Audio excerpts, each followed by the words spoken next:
Je vais choisir ma future épouse, Inch'Allah, en tenant compte, de sa religiosité, de sa pratique de la religion. Et on est bien d'accord que la religion, c'est pas uniquement du rituel. Ouais. C'est pas uniquement une femme qui fait la prière et le ramadan. Ouais. Ou aujourd'hui, pour certains, une musulmane, c'est une qui porte le foulard. Ouais. Comme si l'habit faisait la musulmane. Ouais. C'est n'importe quoi. Donc, moi, ce qui m'intéresse, c'est qu'elle soit musulmane, qu'elle ait bien compris sa religion, pas un islam de vernis, là. Ouais. Non, mais faites attention, l'habit ne fait pas le musulman aujourd'hui. Hein. D'accord ? Tu vas me dire, mais comment je fais pour savoir ça ?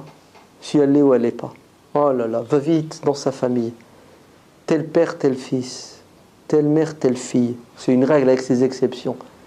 C'est pour cela, je regarde la religiosité de la personne et sa famille. Et d'ailleurs, tu as intérêt de savoir d'où elle vient, elle a grandi dans quel milieu, et quels sont ses liens et ses relations avec sa famille. Pourquoi ? Parce que nous sommes le fruit de l'éducation de nos parents, de notre famille. Ouais. Donc, c'est très important. Et puis en plus, quand tu vas te marier avec cette femme, tu ne vas pas te marier avec elle, hein, tu vas te marier avec elle et avec sa famille.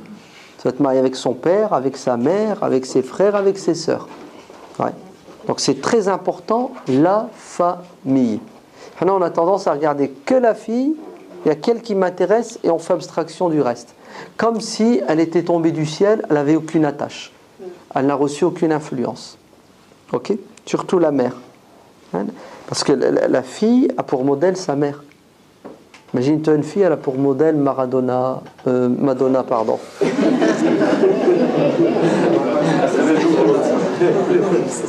Non mais c'est terrible. Il y a aujourd'hui, ce qui nous choque, des filles qui sont dans le foot plus que les garçons. C'est incroyable. Ah oui, à fond. Wallah al-Adim, je les entends parler, je dis mais c'est quoi ça ? Les hommes sont devenus des femmes et les femmes les hommes. Très bien. Donc, on a dit le critère religieux, spirituel, le critère familial, il est important. Puis après, le reste, c'est une question de goût et de couleur. Hein. Chacun se marie avec la fille qui lui plaît. Il va trouver chez elle quelque chose auquel il rêvait. Ouais.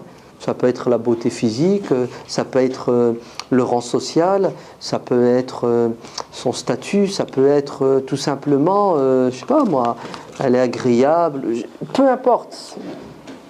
Moi, je connais un frère, il a épousé une sœur aveugle. Ouais. Voilà. Ils font pas tout ça. Non, mais je dis, je connais un frère, et il a épousé une sœur non-voyante. Ouais. Voilà, c'est ça qui lui a plu dans cette sœur. C'est beau. Ouais. Que vous voulez que je vous dise ? Donc, le reste, moi, je vais plutôt vous dire celle qu'il ne faut pas choisir. Ouais. Celle qu'il ne faut pas choisir. Vous êtes d'accord ? Celle qu'il ne faut pas choisir, c'est quoi ? C'est celle qui n'a pas compris ce que c'est qu'être une épouse, être une mère. Là, t'es pas clair, mon frère. Parce que si tu te maries avec un homme, t'es mort. Oui. Et c'est un gros problème aujourd'hui. Ouais. Aujourd'hui, notre société occidentale a tout fait pour que la femme ne joue pas son rôle premier et fondamental et essentiel, qui est d'être une épouse et d'être une mère. Et ensuite, elle peut être médecin, elle peut être journaliste, elle peut être ce qu'elle veut, je m'en fiche. Mais d'abord, assumer son rôle de mère et d'épouse. Voilà. Là, je vous invite à quoi ? À tout de suite discuter de ça. Ouais. Moi, je veux une femme et je veux une mère avec qui je vais partager mes jours et on va mourir ensemble. C'est fondamental. Et d'ailleurs, faites un sondage et demandez aux hommes, ils vous diront. C'est tout ce que je veux. Ouais. Est-ce que tu peux préciser un petit peu ce que tu entends ? Ce que ça veut dire. Ouais. Ça veut dire que moi, en tant qu'homme, donc je parle de la psychologie masculine, ouais. j'ai besoin d'une épouse. Et c'est quoi une épouse pour moi? C'est un vêtement, comme dit le Coran. C'est une personne qui va m'apporter la paix, la sérénité, la tranquillité. Je veux pas une sorcière à la maison. Ouais. Quand je rentre chez moi, ouais, elle me prend la tête sur des bêtises et des stupidités. Je veux une femme qui considère que un homme c'est important. C'est pas un copain, c'est pas je veux dire un concubin, demain on change, etc. Non, comme dit le prophète, Huwa jannatuki wa naruki. Une femme est venue dire au prophète, qu'en est-il de mon mari? Comment je dois le considérer? Le prophète lui a dit, c'est ton paradis ou ton enfer. C'est ton paradis ou ton enfer. C'est-à-dire, si tu arrives à rendre heureux cet homme, tu iras au paradis, sur terre et dans l'au-delà. Si tu fais la folle avec lui, tu vas vivre l'enfer ici, l'enfer dans l'au-delà. Une femme est venue questionner le prophète. Prophète, qu'en est-il de nos maris? C'est quoi leur place? Tu sais ce qu'il lui a dit? Votre paradis est au pied de vos maris. Vous connaissez tous le hadith, le paradis est au pied de là. Eh bien, wallah, qu'il existe un hadith qui est authentique, ouais, qui dit El Jannatu, le paradis est au pied de vos maris. Naam. C'est un dictateur. C'est pas moi qui le dis, c'est le prophète sallallahu alayhi wa sallam. C'est vraiment Chauffe, exact. Je sais que c'est la première fois que tu l'entends. Je sais que c'est la première fois que tu l'entends, mais bon, tu dormiras moins bête ce soir. Ouais. Et moi qui te parle, il fut un temps, je ne le connaissais pas. Je suis incapable de te dire quand je l'ai découvert et je l'ai appris. Ça fait peut-être 7, 8 ans, parce qu'on en apprend toujours. Mais le hadith, il est puissant, il est magnifique. Qu'est-ce qu'il veut dire? Il veut dire qu'une femme, ouais, elle doit tout faire pour essayer de quoi? De plaire à son mari.